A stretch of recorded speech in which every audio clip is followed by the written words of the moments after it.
नमस्कार दोस्तों, मैं सत्यम मिश्रा अपने YouTube channel teach Hindi learners में आप सभी भाई बहनों एवं दोस्तों का स्वागत और अभिनंदन करता हूं। दोस्तों, आज मैं आप सबके लिए एक बहुत महत्वपूर्ण टॉपिक जिसका नाम है वर्डमाला। ठीक है दोस्तों, वर्डमाला लेके आया हूं। इसमें मैं आपको वर्डमाला के बारे में पढ़ाऊँगा। इससे रिलेटेड जो भी क्वेश्चन बन सकते हैं उनकी भी चर्चा हम करेंगे। ठीक है दोस्तों, तो चलिए स्टार्ट करते हैं आज की अपनी ये क्लास है। चलिए दोस्तों, सबसे पहले हम देखते हैं कि वर्डमाला। ठीक है दोस्तों, वर्डमाला होता क्या है। ठीक है, चलिए आपको बताते हैं कि वर्डमाला क्या होता है। व्याकरण दोस्तों, व्याकरण में इसमें जो आपका यूपीएसआई है दोस्तों, यूपीएसआई। ठीक है दोस्तों, यूपीएसआई के लिए स्पेशल क्लास चल रही है दोस्तों। इसमें मैं आपको हिंदी व्याकरण से रिलेटेड हिंदी व्याकरण का जो आपका उसका सिलेबस है उसको मैं पूरा कंप्लीट कराऊंगा। ठीक है दोस्तों, तो चलिए यहाँ सबसे पहले हम चर्चा कर लेते हैं कि वर्डमाला होता क्या है। ठीक है, वर्डमाला वर्डमाला क्या होता है दोस्तों। वर्ड प्लस माला। वर्डमाला जो होता है दोस्तों, दो शब्दों से मिलकर बना हुआ है। एक आपका वर्ड है और दूसरा क्या है, माला है। ठीक है, तो वर्ड माला। वर्ड क्या होता है दोस्तों, वर्ड का अर्थ होता है अक्षर, या वर्ड को क्या बोलते हैं दोस्तों, अक्षर भी बोला जाता है, अक्षर बोलते हैं। और माला क्या होता है दोस्तों, माला का मतलब होता है समूह। तो यहाँ पे आप एक इसकी परिभाषा निकल के आ रही है दोस्तों। क्या निकल के आ रहा है, वर्डों या अक्षरों के समूह को, वर्णों या अक्षरों के समूह को वर्णमाला कहते हैं। ठीक है दोस्तों, क्या कहते हैं, वर्णों एवं अक्षरों के समूह को क्या बोलते हैं, वर्णमाला बोला जाता है। इस तरीके से आसानी से आप बता सकते हैं। अगर आपसे परिभाषा पूछ लेता है कि वर्णमाला होता क्या है, तो यहाँ से आपको वर्ण का अर्थ होता है अक्षर और माला मतलब होता है समूह। तो वर्णमाला का परिभाषा होता है वर्ण या अक्षरों के समूह को ही क्या कहते हैं दोस्तों, वर्णमाला कहते हैं। ठीक है, चलिए यहाँ पे एक क्वेश्चन आपको सामने यहाँ पे लिखते हैं। इसमें आप बताइएगा कि निम्नलिखित में से कौन सा वर्णमाला है। कब क्वेश्चन पूछता है कि निम्नलिखित में से कौन सा वर्णमाला है। ठीक है, तो क्वेश्चन क्या होगा, चलिए, निम्न में से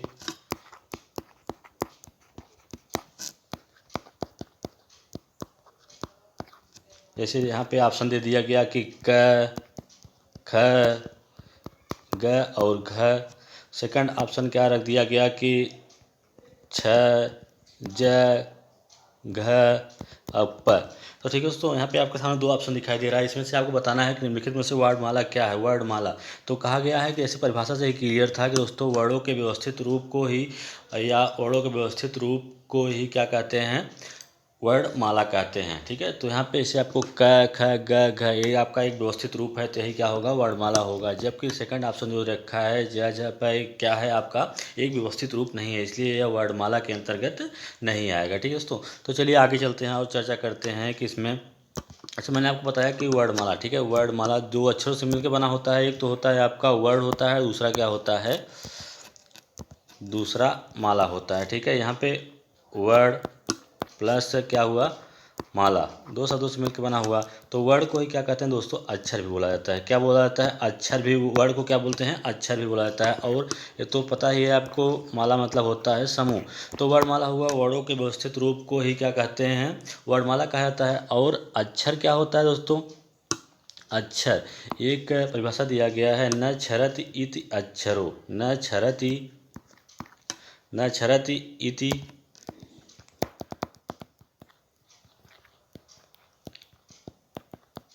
न क्षरति इति अक्षरो। क्या दोस्तों, न क्षरति इति अक्षरो, इसकी एक परिभाषा दी गई है। अर्थात जिसका क्षरण न हो उसे क्या कहते हैं, अक्षर कहा जाता है। ठीक है दोस्तों, हिंदी में अगर किसी के सामने अ उपसर्ग लगा हुआ है, अगर किसी के सामने अ उपसर्ग लगा हुआ है तो इसका मतलब होता है नहीं। ठीक है, तो अर्थात जिसका न मतलब क्षर, क्षर मतलब क्षरण, जिसका क्षरण न हो उसे क्या कहते हैं, अक्षर कहते हैं। अर्थात जिसे तोड़ा न जा सके। ठीक है दोस्तों, क्या होता है, जिसे तोड़ा न जा सके, जिसे तोड़ा न जा सके उसे क्या कहते हैं, अक्षर कहते हैं। ठीक है दोस्तों, तो कह सकते हैं कि जिसे न क्षरति इति अक्षर, अक्षर हो। ठीक है दोस्तों, जिसका क्षरण न हो उसे क्या कहते हैं, अक्षर कहते हैं।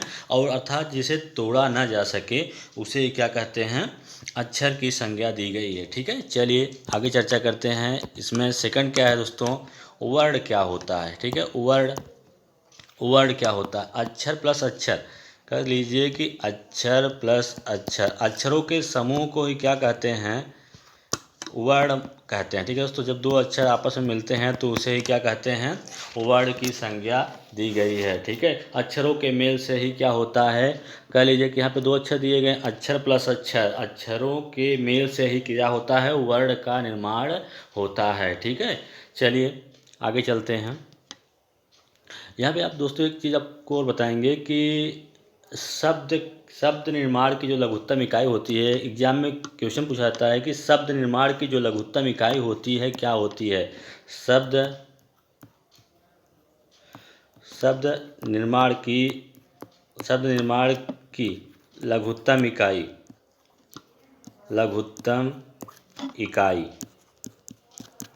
क्या होती है। शब्द निर्माण की लघुत्तम इकाई को ही क्या कहते हैं दोस्तों, वर्ण कहते हैं। वर्ण या ध्वनि कहा जाता है। ठीक है, एग्जाम में पूछा है, यूपी टेट में इससे रिलेटेड क्वेश्चन आया हुआ है दोस्तों। क्या होता है कि शब्द निर्माण की, या एसआई कह लीजिए, इसमें भी पूछा जाता है एग्जाम में। कहता है कि शब्द निर्माण की लघुत्तम इकाई क्या होती है। शब्द निर्माण की लघुत्तम इकाई को क्या कहते हैं, वर्ण या ध्वनि कहा जाता है। ठीक है दोस्तों, तो वर्णमाला जो होता है, यहाँ पे आपको बताएंगे कि वर्णमाला जो होता है कितने प्रकार का होता है। वर्णमाला के प्रकार कितने हैं। वर्णमाला जो होता है दोस्तों कितने प्रकार का होता है, दो प्रकार के होते हैं। कौन कौन से होते हैं, एक आपका स्वर होता है, दूसरा आपका क्या होता है, व्यंजन होता है। वर्णमाला के प्रकार कितने होते हैं, दो होते हैं। कौन कौन सा, एक होता है आपका स्वर होता है और दूसरा क्या होता है, दूसरा व्यंजन होता है। ठीक है दोस्तों, दूसरा क्या होता है, व्यंजन होता है। चलिए सबसे पहले हम यहाँ पे स्वर की चर्चा करते हैं कि स्वर क्या होता है और कितने प्रकार का होता है। ठीक है दोस्तों, यहाँ देखिए एक कॉन्सेप्ट आपको बताऊंगा। स्वतंत्र वर्णों को ही क्या कहते हैं, जो स्वतंत्र रूप से बोले जाएं उन्हें क्या कहते हैं, उन्हें स्वर कहा जाता है दोस्तों। ठीक है, स्वतंत्र रूप से बोले जाने वाले वर्णों को ही क्या कहते हैं, स्वतंत्र वर्ण को स्वर कहते हैं। क्या कहते हैं, स्वर कहते हैं। ठीक है, ये क्या कहते हैं, इसकी परिभाषा क्या दी गई है देखिएगा, स्वयं राजन्ते इति स्वर, स्वयं राजन्ते इति स्वर है। ठीक है, चलिए इस जो स्वर होते हैं आपके मुख्यतः कितने प्रकार के होते हैं, स्वर मुख्यतः तीन प्रकार के होते हैं। कौन कौन से, एक होता है आपका ह्रस्व स्वर होता है, और दूसरा आपका क्या होता है, दीर्घ होता है, और तीसरा आपका क्या होता है, पुलुप्त स्वर होता है। ठीक है, चलिए सबसे पहले यहाँ पर चर्चा करते हैं ह्रस्व स्वर की। ठीक है दोस्तों, तो ह्रस्व स्वर जो होता है वो कितने प्रकार का होता है, ह्रस्व स्वर कितने होते हैं दोस्तों, ह्रस्व स्वरों की संख्या क्या होती है। ह्रस्व स्वर जो होते हैं मुख्यतः चार प्रकार के होते हैं, और ह्रस्व स्वर को ही दोस्तों क्या बोलते हैं, ह्रस्व स्वर को ही मूल स्वर भी कहा जाता है। क्या कहते हैं, मूल स्वर, ह्रस्व स्वर को ही मूल स्वर भी कहते हैं। ठीक है, तो अब सेकंड क्या है ऑप्शन, ह्रस्व स्वर जो हुआ आपका कौन कौन से होते हैं। देखिए दोस्तों, ह्रस्व या मूल स्वर जो होते हैं, अ ई उ और री जो होते हैं, क्या होते हैं दोस्तों, ह्रस्व स्वर होते हैं। कौन कौन सा, छोटा अ, छोटी ई, उ और री जो होता है दोस्तों, यही क्या होता है आपका ह्रस्व स्वर होता है। इनकी संख्या अभी आपको बताया कि इनकी संख्या क्या होती है, चार होती है। इन्हीं को मूल स्वर भी कहते हैं। मूल स्वर क्यों कहते हैं, क्योंकि इन्हीं से सभी शब्दों का निर्माण इन्हीं से होता है, इसलिए इन्हें क्या कहते हैं, मूल स्वर की संज्ञा दी गई है। जैसे गिनती में या कह लीजिए संख्या में 0 से 9 तक को ही क्या कहते हैं, मूल संख्या कहा जाता है, क्योंकि इन्हीं से सभी संख्याओं का निर्माण होता है। इसी प्रकार से जो ह्रस्व स्वर होते हैं उन्हें मूल स्वर कहा जाता है, क्योंकि इन्हीं से ही सभी वर्णों का निर्माण होता है। ठीक है दोस्तों, इसलिए इन्हें क्या कहते हैं, ह्रस्व स्वर कहा जाता है। ठीक है, चलिए आगे चलते हैं। दीर्घ स्वर। ठीक है दोस्तों, दीर्घ स्वर क्या होता है, दीर्घ स्वर कितने प्रकार के होते हैं। ठीक है, दीर्घ स्वरों की संख्या कितनी बताई गई दोस्तों, दीर्घ स्वर की संख्या कितनी होती है, ये होते हैं 7 होते हैं। इनकी संख्या कितनी होती है, 7 होती है।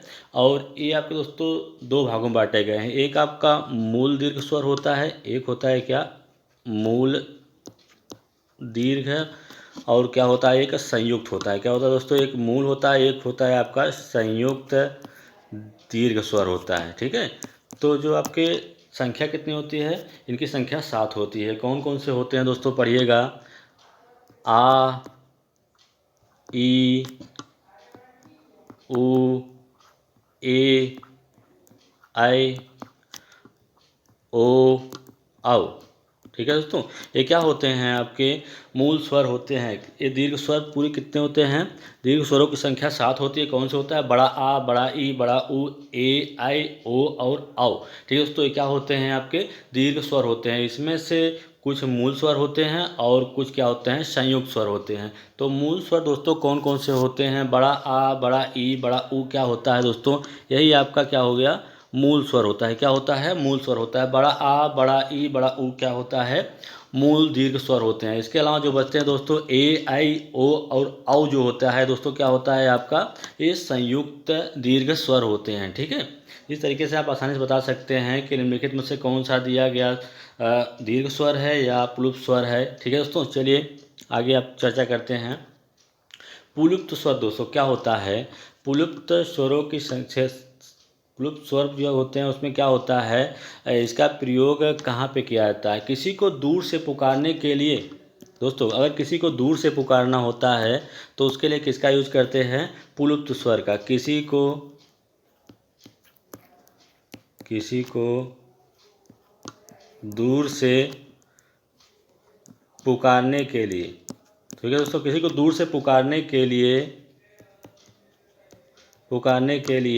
पुलुप्त स्वर का यूज करते हैं। ये क्या होता है दोस्तों, इसमें 3 मात्रा काल का समय लगता है। कितने समय लगता है, 3 मात्रा काल का समय, इसमें 3 मात्रा काल का समय लगता है। किसमें, पुलुप्त स्वर में। ठीक है दोस्तों, पुलुप्त स्वर जैसे आपका ओम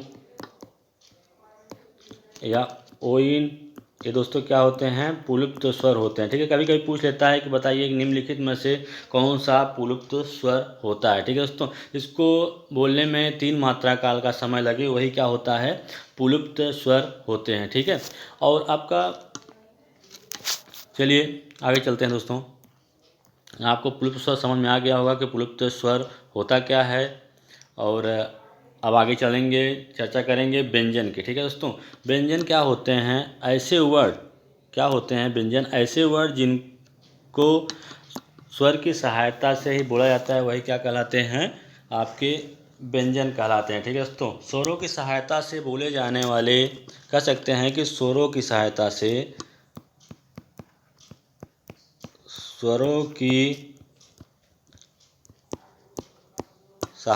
से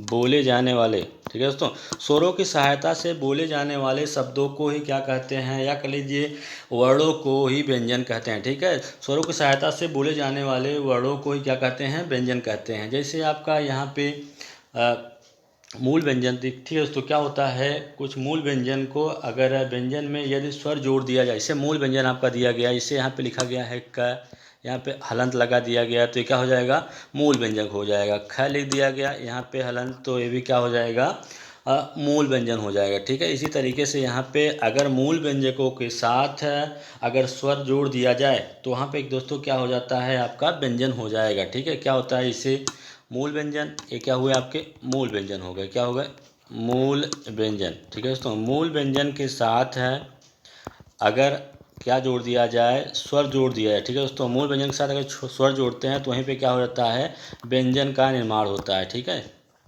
इस तरीके से आप बता सकते हैं कि व्यंजन क्या होता है, स्वरों की सहायता से बोले जाने वाले वर्णों को क्या कहते हैं, व्यंजन कहते हैं। जैसे आपके मूल व्यंजन कौन से, ख, ग, घ, ये क्या है, आपके मूल व्यंजन होते हैं दोस्तों। अनुच्चारित वर्ण को ही क्या कहते हैं, मूल व्यंजन कहा जाता है। और दोस्तों अगर इसी मूल व्यंजन में अगर हम स्वर जोड़ देते हैं, जैसे यहाँ पे आपका क लिखा गया है और इसमें और आ एक स्वर ऐड कर देते हैं तो क बन जाता है। ठीक है दोस्तों, तो इसी को क्या कहते हैं, व्यंजन का निर्माण। अगर क्या होता है मूल व्यंजन में स्वर, जैसे आज एक स्वर है, इसको ऐड कर देने पे क्या हो जाता है, व्यंजन का निर्माण होता है। ठीक है, चलिए आगे चलते हैं।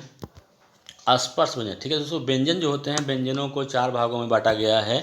कौन कौन से होते हैं, आपके स्पर्श व्यंजक, अंतस्थ व्यंजक, संयुक्त व्यंजक। ठीक है दोस्तों, ये सब क्या हैं, आपके व्यंजनों के प्रकार होते हैं। ठीक है, तो चलिए यहाँ पे हम देख लेते हैं कि व्यंजन के चारों प्रकार कौन कौन से हैं।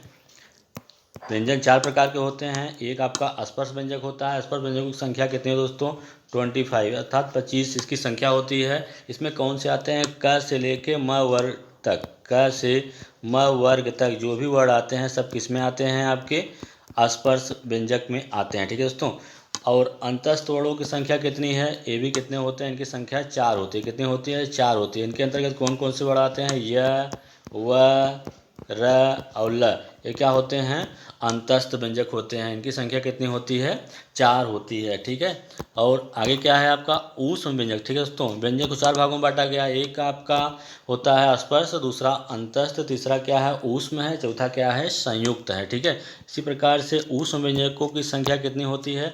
ऊष्म व्यंजक होते हैं आपके 4। ये भी संख्या में कितने होते हैं? 4। कौन सा होता है आपका? स, ख, श और है। ये दोस्तों क्या होते हैं? ऊष्म व्यंजक होते हैं। ठीक है। संयुक्त व्यंजकों की संख्या कितनी होती है? ये भी कितने होते हैं? 3 होते हैं। कौन कौन से होते हैं? छ, त्र, ज्ञ। ठीक है दोस्तों। कौन कौन सा होता है? छ, त्र और ज्ञ होता है। क्या होते हैं? आपके संयुक्त व्यंजक होते हैं। ठीक है। चलिए और आगे चर्चा करते हैं। अब यहाँ से फिर एक बार देख लीजिएगा कि जो स्पर्श व्यंजक होता है उसको स्पर्श व्यंजकों को वर्गीय व्यंजन भी कहते हैं। ठीक है। कभी कभी पूछता है कि वर्गीय व्यंजक क्या होता है, तो कह सकते हैं कि जो स्पर्श व्यंजक होते हैं इन्हें ही वर्गीय व्यंजन भी कहते हैं। ठीक है दोस्तों।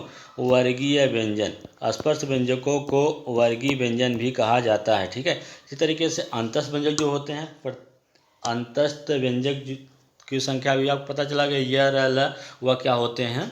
अंतस्थ वर्ण होते हैं। ठीक है। जैसे आपके स्पर्श व्यंजक में क वर्ग आता है। क वर्ग, क वर्ग हुआ, च वर्ग, च वर्ग, ट वर्ग, त वर्ग और प वर्ग। ठीक है दोस्तों। प वर्ग। तो इसमें आपके पूरे कितने आते हैं? 5 वर्ग आते हैं। स्पर्श व्यंजकों की संख्या पूरी कितनी होती है? 25 होती है। ठीक है। इसी तरह अंतस्थ वर्णों की संख्या कितनी होती है? 4 होती है। य, व, र, ल क्या होते हैं? अंतस्थ वर्ण होते हैं। ठीक है। कहा जाता है कि जो व्यंजक होते हैं, व्यंजक के बारे में जान लीजिए। व्यंजन जो होते हैं इसमें क्या होता है? स्पर्श व्यंजकों को ही क्या कहते हैं दोस्तों? वर्गीय व्यंजन कहा जाता है। और प्रत्येक वर्ग में कितने वर्ण होते हैं? प्रत्येक वर्ग में 5 वर्ण होते हैं। ठीक है। और स्पर्श व्यंजकों की संख्या 25 होती है। मुख के अंदर जीवा या का किसी न किसी भाग को छूने के कारण इसे क्या कहते हैं? स्पर्श व्यंजक कहते हैं। ठीक है दोस्तों। जो इसको उच्चारण करने में, जो भी ये वर्ड हैं इनको उच्चारण करने में जीवा जो होती है अर्थात जीभ जो होती है वो अंदर मुख में किसी न किसी भाग को क्या करती है? टच करती है, छूती है। इस कारण से ही इसे क्या कहते हैं? स्पर्श व्यंजक की संज्ञा दी गई है। ठीक है। यहाँ पे एक वर्ड आता है क्या? अंगा और य। ठीक है दोस्तों। ये क्या होते हैं आपके? ये होते हैं, इनको द्विगुण व्यंजन बोलते हैं। क्या बोलते हैं? द्विगुण या उक्षिप्त व्यंजन बोला जाता है। ठीक है दोस्तों। इनको क्या बोलते हैं? द्विगुण व्यंजक या उक्षिप्त व्यंजन बोला जाता है। ठीक है। तो इस तरीके से आपको समझ में आ गया होगा कि व्यंजन क्या होते हैं। व्यंजन वो होते हैं जो स्वरों की सहायता से बोले जाते हैं, उन्हें क्या कहते हैं? व्यंजन कहते हैं। व्यंजनों की संख्या कितनी होती है दोस्तों? मुख्यतः व्यंजक के आपके व्यंजकों की संख्या पूरे 33 होती है। और व्यंजक को 4 भागों में बांटा गया है। कौन कौन सा स्पर्श व्यंजक होते हैं? व्यंजन अंतस्थ व्यंजन, ऊष्म व्यंजन और संयुक्त व्यंजन होते हैं। ठीक है। तो स्पर्श व्यंजकों की संख्या कितनी होती है? 25 होती है। अंतस्थ व्यंजनों की संख्या कितनी होती है दोस्तों? 4 होती है। और ऊष्म में कितने होते हैं? 4 होते हैं। और संयुक्त की संख्या 3 होती है। ठीक है। चलिए आगे चलते हैं। स्वर। ठीक है। अब आपको बताएंगे स्वर की परिभाषा क्या होती है। ठीक है। स्वर होते क्या हैं? स्वर अब अभी तो मैंने आपको सिर्फ बता दिया कि स्वर कितने प्रकार के होते हैं और कौन कौन से होते हैं। अब यहाँ से हम स्वर के बारे में कंप्लीट डिस्कशन करेंगे। ठीक है दोस्तों। तो चलिए यहाँ पे आपके सामने स्वर आ चुका है दोस्तों। स्वर क्या होता है? वे वर्ड जिनका उच्चारण स्वयं से होता है। ठीक है दोस्तों। ऐसे वर्ड होते हैं जिनको बिना किसी सहायता के बोला जाता है, वो क्या कहलाते हैं? स्वर कहलाते हैं। ठीक है। तो स्वर क्या होते हैं? वे वर्ड जिनका उच्चारण स्वयं से हो जाता है वही क्या कहलाता है? स्वर कहलाता है। ठीक है। वे वर्ड जिनके उच्चारण में वाय बिना किसी अवरोध के आती है वही क्या कहलाते हैं, स्वर कहलाते हैं। ठीक है, और स्वतंत्र वर्णों को ही क्या कहता है, स्वतंत्र वर्णों को ही दोस्तों स्वर वर्ण की संज्ञा दी गई है। ठीक है, तो अभी आपको मैंने बताया कि स्वर कितने होते हैं। स्वरों को 3 भागों में बांटा गया है। कौन कौन से, ह्रस्व स्वर, दीर्घ स्वर और पुलुप्त स्वर होते हैं। ठीक है, स्वर कितने होते हैं, 3 होते हैं। कौन कौन से, ह्रस्व स्वर, स्वर के भेद के बारे में बताया गया था। कौन कौन से होते हैं, ह्रस्व स्वर, दीर्घ स्वर और कौन से हैं, पुलुप्त स्वर है। ठीक है दोस्तों, तो यहाँ पे जो आपका ह्रस्व स्वर होता है, ह्रस्व स्वर को ही क्या कहते हैं, मूल स्वर भी कहते हैं। ठीक है दोस्तों, क्या कहते हैं, ह्रस्व स्वर को ह्रस्व स्वर, ह्रस्व स्वर जो होता है इसी को मूल स्वर भी कहते हैं। क्या कहते हैं, मूल स्वर की संज्ञा दी गई है। अब दोस्तों मूल स्वर क्या होता है, क्यों कहते हैं कि मूल स्वर है, क्योंकि इन्हीं मूल स्वरों से ही सभी वर्णों का निर्माण होता है, इसलिए इसे क्या कहते हैं, मूल स्वर कहते हैं। कौन कौन से होते हैं, छोटा अ, छोटा ई, ऊ और री जो होता है दोस्तों, यही क्या होता है, मूल स्वर होते हैं, क्योंकि इन्हीं से सभी वर्णों का निर्माण होता है, इसलिए इन्हें क्या कहा जाता है, मूल स्वरों की संज्ञा दी गई है।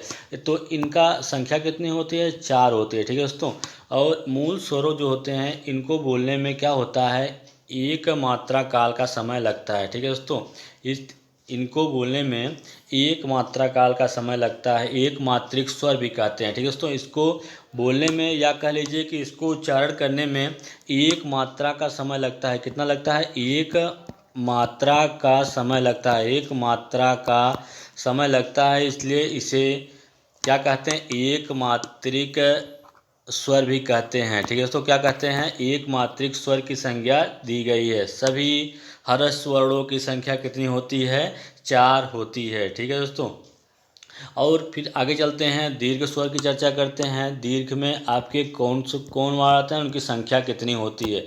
दीर्घ वर्णों की संख्या देखिए दोस्तों क्या होती है। सबसे पहले यहाँ पे हम लिख लेते हैं कि देखिए पूरा स्वर कितने होते हैं, अ, ई, उ, री, ए, ऐ, ओ, औ। ठीक है दोस्तों, ये क्या हो गया आपका, यही होते हैं आपके दीर्घ स्वर। इनकी संख्या कितनी होती है दोस्तों, इनकी संख्या आपकी हो गई 7 होती है। टोटल दीर्घ स्वर कितने होते हैं, 7 होते हैं। ठीक है दोस्तों, इस 7 में से क्या होते हैं, 3 आपके मूल दीर्घ स्वर होते हैं और 4 आपका क्या होता है, संयुक्त दीर्घ स्वर होता है। ठीक है, तो इसमें से जो आपका बड़ा आ, बड़ा ई, बड़ा ऊ है, ये दोस्तों क्या हो जाता है, ये आपका यही क्या है, आपका यही मूल दीर्घ स्वर है। क्या है, मूल दीर्घ स्वर है। ठीक है, मूल दीर्घ स्वरों की संख्या कितनी होती है, 3 होती है। इसके अलावा जो बच गया आपका क्या है, आपका देखिएगा ए, ऐ, ओ, औ। ठीक है दोस्तों, क्या हुआ, ए, ऐ, ओ, औ जो बचा आपका, यही क्या हो गया, ये आपके संयुक्त स्वर होते हैं। क्या होते हैं, संयुक्त दीर्घ स्वर होते हैं। क्या होते हैं, संयुक्त दीर्घ स्वर होता है। क्या होता है, संयुक्त दीर्घ स्वर बोलते हैं इसको। किसको, ए, ऐ, ओ और औ को क्या बोलते हैं, संयुक्त दीर्घ स्वर बोला जाता है। ठीक है, चलिए क्या होता है, आगे चलते हैं। इसको क्या बोलते हैं, दीर्घ स्वर को दोस्तों बोलते हैं, क्या बोलते हैं, इसको द्विमात्रिक स्वर भी कहा जाता है। क्यों कहते हैं दोस्तों दीर्घ स्वर को द्विमात्रिक स्वर कहते हैं, क्या कहते हैं, द्विमात्रिक द्विमात्रिक स्वर भी कहा जाता है। क्यों कहा जाता है द्विमात्रिक स्वर, क्योंकि इनके उच्चारण में 2 मात्रा काल का समय लगता है, इसलिए इन्हें क्या कहते हैं, द्विमात्रिक स्वर भी कहा जाता है। ठीक है दोस्तों, तो चलिए आगे चलते हैं। पुलुप्त स्वर, पुलुप्त स्वर क्या होता है, पुलुप्त स्वर अगर किसी को दूर से पुकारने के लिए दोस्तों, किसी को दूर से पुकारने के लिए पुलुप्त स्वर का यूज करते हैं। ठीक है, अगर किसी को दूर से बुलाना है तो उसमें क्या होता है, उसके लिए पुलुप्त स्वर का प्रयोग होता है। पुलुप्त स्वर दोस्तों क्या होता है, 3 मात्रिक होता है। क्यों 3 मात्रिक बोलते हैं, त्रिमात्रिक कह लीजिए, तो क्या बोलते हैं, त्रिमात्रिक बोला जाता है। क्यों दोस्तों, क्योंकि इसको बोलने में 3 मात्रा काल का समय लगता है। कितना लगता है, 3 मात्रा काल का समय लगता है, इसलिए इसे क्या बोलते हैं, त्रिमात्रिक स्वर भी कहा जाता है। ठीक है दोस्तों, चलिए आगे चलते हैं, व्यंजन की चर्चा करते हैं। अभी तो मैंने आपको बताया कि व्यंजन क्या होते हैं, जो स्वरों की सहायता से बोले जाते हैं। ऐसे वर्ड जो स्वरों की सहायता से बोले जाएं उन्हीं को क्या कहते हैं, उन्हीं को व्यंजन कहते हैं। ठीक है दोस्तों, व्यंजनों की संख्या कितनी है दोस्तों, 33 व्यंजन होते हैं। ठीक है, और इसमें जैसे मान लीजिए यहाँ पे आपको क्या लिखा गया है, नीचे हलंत लगा हुआ है, ये सब क्या होते हैं, मूल संयुक्त स्वर होते हैं। क्या होते हैं, मूल होते हैं, मूल व्यंजक होते हैं। अगर मूल व्यंजकों में अगर स्वर को ऐड कर दिया है दोस्तों, क्या कहता है, मूल व्यंजक में यदि स्वर को जोड़ दिया जाए तो वही क्या होता है, व्यंजक बन जाता है। इसे आपको यहाँ पे मूल स्वर, मूल व्यंजन दे रखा है। या अगर इसमें हम क्या करते हैं, स्वर को ऐड कर देते हैं तो यहाँ पे आपका क्या बन जाता है, व्यंजन का निर्माण होता है। इसी तरीके से जो भी यहाँ पे वर्ड दिया गया है, मूल व्यंजन दिया गया है, अगर इसमें स्वर को ऐड करते हैं तो क्या बन जाता है, व्यंजन बन जाता है। ठीक है, इस तरीके से कह सकते हैं कि मूल व्यंजन में यदि स्वरों को जोड़ दिया जाता है तो उससे क्या होता है, व्यंजन का निर्माण होता है। ठीक है, चलिए आगे चलते हैं। यहाँ पे देख सकते हैं, इसके बारे में बताया भी गया है दोस्तों। क्या कहा गया है कि यदि मूल व्यंजन में क्या स्वर को ऐड कर दिया जाता है तो किसका निर्माण होता है, व्यंजन का निर्माण होता है। ठीक है, मात्रा, ठीक है दोस्तों, मात्राएं केवल स्वरों की होती हैं। ठीक है, क्या होता है कि मात्राएं जो होती हैं किसकी होती हैं, केवल स्वर वर्णों की होती हैं, और व्यंजकों में कोई मात्रा नहीं होती है। ठीक है दोस्तों, तो स्वरों की संख्या कितनी होती है, स्वर कितने होते हैं, 11 होते हैं। ठीक है, और मात्राएं कितनी होती हैं, इसमें मात्राएं केवल 10 होती हैं। कितनी होती हैं, मात्राएं केवल 10 होती हैं। और स्वरों की संख्या कितनी होती है, 11 होती है। स्वर वो वर्ड होते हैं जो स्वयं से उच्चारित होते हैं या उनमें किसी प्रकार का किसी अन्य वर्ड की सहायता नहीं लेनी पड़ती या नहीं होती है, उन्हें क्या कहते हैं, स्वर कहते हैं। इनकी संख्या 11 होती है और मात्राएं केवल स्वरों की होती हैं, और जो व्यंजकों पर लगती हैं, सिर्फ व्यंजनों पे उनका क्या होता है, यूज होता है, या कह लीजिए कि उपयोग होता है। ठीक है, तो इनकी संख्या कितनी होती है, 10 होती है। चलिए देख लेते हैं कौन कौन से 10 हैं। ठीक है, चलिए यहाँ पे जो आपका पहला वर्ड है, यहाँ पे क्या हुआ, हलंत लगा हुआ है। आ ऐड करने पे इसमें क्या हो जाएगा, क्या का निर्माण होता है, क में बड़ा आ लगाने पर क्या हो जाएगा, का हो जाएगा। क ई लगाने पर क्या हो जाएगा दोस्तों, की हो जाएगा। फिर क बड़ी ई। इस तरीके से इनकी संख्या कितनी होती है दोस्तों, इनकी संख्या 10 होती है। इस तरीके से जो भी आपका दिया गया है, आ ई उ री ए ऐ ओ और अ, अंक, ये दोस्तों क्या होते हैं, इनकी संख्या टोटल कितनी हो जाती है, 10 होती है। और दो जो आपके बचते हैं, अंक और अह, क्या होते हैं, ये दोनों अयोग्यवा होते हैं। क्या होते हैं, अयोग्यवा होते हैं। ठीक है, ये दोनों क्या हो दोस्तों, अगर ये आ जाते हैं एग्जाम में, अगर कहीं भी पूछता है कि ये दोनों क्या है दोस्तों, तो आप बता सकते हैं अयोग्यवा होते हैं, जिसको जोड़ा ना जा सके। ठीक है, इनको क्या किया जाता है, इसमें जोड़ा नहीं जाता है, इसलिए इन्हें क्या कहते हैं, अयोग्यवा का संज्ञा दिया गया है। ठीक है, मात्राएं केवल स्वरों की होती हैं जो व्यंजकों पर लगती हैं। इनकी संख्या कितनी होती है, 10 होती है। और अ की कोई मात्रा नहीं होती है। ठीक है दोस्तों, अ जो होता है, अ वर्ड जो होता है उसकी कोई मात्रा नहीं होती है। ठीक है, चलिए अयोग्यवा। ठीक है दोस्तों, अयोग्यवा आता है हिंदी में अनुसार तथा विसर्ग को क्या कहते हैं, हिंदी में जो वर्ड आता है अनुसार या विसर्ग। ठीक है दोस्तों, ऊपर चंद्र बिंदी लगी होती है या साइड में दो मात्राएं लगी होती हैं, उन्हें क्या कहते हैं, उन्हें ही आप अयोग्यवा कहते हैं। क्या कहते हैं दोस्तों, उन्हें ही अयोग्य वाक्य की संज्ञा दी गई है। किसकी संज्ञा दी गई है, अयोग्य वाक्य की संज्ञा। हिंदी में अनुसार तथा विसर्ग को क्या कहते हैं, ये आपका अनुसार हुआ और ये आपका क्या हुआ दोस्तों, विसर्ग हो गया। तो हिंदी में अनुसार तथा विसर्ग की संख्या कितनी होती है, 2 होती है। पंडित भोलानाथ तिवारी ने अ, अंक और अह को में हल चिन्ह का प्रयोग नहीं किया जा सकता। उन्होंने बताया है कि अंक और अह में क्या होता है कि हलंत का प्रयोग नहीं किया जा सकता है। ठीक है, चलिए अनुसार के बारे में बताते हैं कि अनुसार होता क्या है। चलिए, अनुसार इनका उच्चारण व्यंजक न के समान होता है। ठीक है दोस्तों, इनका उच्चारण कैसा होता है, व्यंजन में जो न होता है उसके समान होता है। न का मतलब होता है निषेध। ठीक है, इनका उच्चारण किस तरीके से होता है, व्यंजन में न के समान उच्चरित होता है। और अनुसार का प्रयोग नासिक के व्यंजन की तरह किया जाता है। किसकी तरह करते हैं इसका प्रयोग, नासिक के व्यंजन की तरह अनुसार का प्रयोग करते हैं। ठीक है दोस्तों, तो अनुसार में कौन से आते हैं आपके, यम गणनम। ठीक है दोस्तों, यम गणनम क्या होता है, यम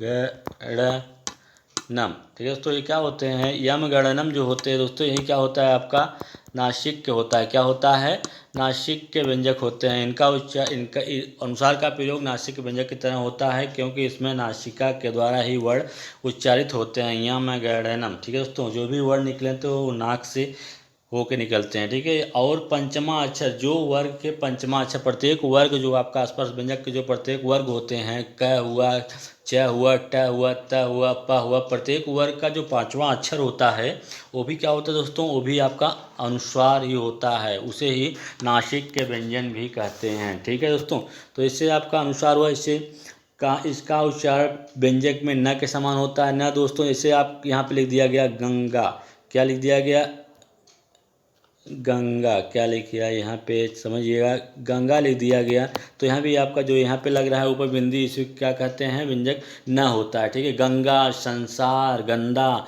तो यहाँ पे दोस्तों आप देख रहे होंगे कि न का प्रयोग हो रहा है। ठीक है, इसका उच्चारण व्यंजक न के समान होता है। ठीक है, चलिए आगे चलते हैं, विसर्ग की चर्चा करते हैं। विसर्ग क्या होता है, विसर्ग क्या होता है, यह अयोग्य वाह के अंतर्गत आता है। दोस्तों, जैसे आपका विसर्ग हुआ या अनुस्वार हुआ है, दोनों ही क्या होते हैं, अयोग्य वाह के अंतर्गत आते हैं। इसी तरीके से आपका जो विसर्ग हुआ है, ये भी क्या है आपका अयोग्य वाह के अंतर्गत आते हैं। ठीक है दोस्तों, हिंदी भाषा में तत्सम वर्णों की तरह प्रयोग किया जाता है। किसकी तरह, हिंदी वर्णमाला में दोस्तों ये जो तत्सम वर्ण होते हैं, तत्सम अर्थात जो संस्कृत के वर्ण होते हैं, उसकी तरह ही क्या होता है, विसर्ग का प्रयोग किया जाता है। व्यंजक ह की तरह, है जो होता है, व्यंजन है जो होता है उसकी तरह। जैसे आपका अभी बताया कि अनुसार जो होता है व्यंजन न की तरह प्रयोग होता है, उसी तरह जो विसर्ग होता है व्यंजन ह की तरह प्रयोग होता है। जैसे यहाँ पे लिखा गया प्रायः, तो प्रायः यहाँ पर लिखा गया बिंदी आ रहा है, जिसका मतलब है, जैसे बोलने में है, उच्चारित करने में आपको समझ में आ रहा होगा प्रायः, तो अंतिम में है, आपको पता चल रहा है कि अंतिम बोलने पे है उच्चारित हो रहा है। क्या आ रहा है, यहाँ पे है का प्रयोग हो रहा है। इसी तरीके से हम कह सकते हैं कि व्यंजन है की तरह उच्चारित होता है। कौन सा, विसर्ग वर्ण जो होते हैं वो किसकी तरह उच्चारित होते हैं, व्यंजन है की तरह उच्चारित होते हैं। ठीक है, चलिए आगे चलते हैं। अनुनासिक, अनुनासिक दोस्तों क्या होता है, अनुनासिक मुख और नाक। ठीक है दोस्तों, अनुनासिक का ही मतलब होता है, क्या होता है भैया, अनुनासिक का मतलब जिस वर्ण का उच्चारण मुंह व नाक, ठीक है दोस्तों, क्या कहते हैं, जिस वर्ण का उच्चारण करने में मुख और नाक दोनों का ही यूज हो, उसे क्या कहते हैं, अनुनासिक कहा जाता है। न तो अनुनासिक जो होता है दोस्तों क्या होता है, न तो यह स्वर होता है और न ही क्या होता है, व्यंजन ही होता है। ठीक है, तो कह सकते हैं कि जिन वर्णों के उच्चारण में मुख और नाक दोनों से किया जाता है, अर्थात जिन वर्णों का उच्चारण मुख और नाक दोनों से किया जाता है, उन्हें क्या कहते हैं, अनुनासिक कहते हैं। चंद बिंदी जो होता है दोस्तों, चंद बिंदी, जैसे किसी वर्ण के ऊपर चंद बिंदी लगा होता है ना, तो यही क्या होता है, अनुनासिक होता है। ठीक है, चलिए यहाँ पे आपको चर्चा कर लेते हैं कि जैसे चाँद हुआ, चाँद या दांत। ठीक है दोस्तों, जैसे चाँद लगा हुआ है, यहाँ पे चंद बिंदी लगा होता है ना, तो इसी को ही क्या कहते हैं आप, अनुनासिक कहा जाता है। यह अनुनासिक जो होता है न तो स्वर होता है और न ही व्यंजन होता है। ठीक है दोस्तों,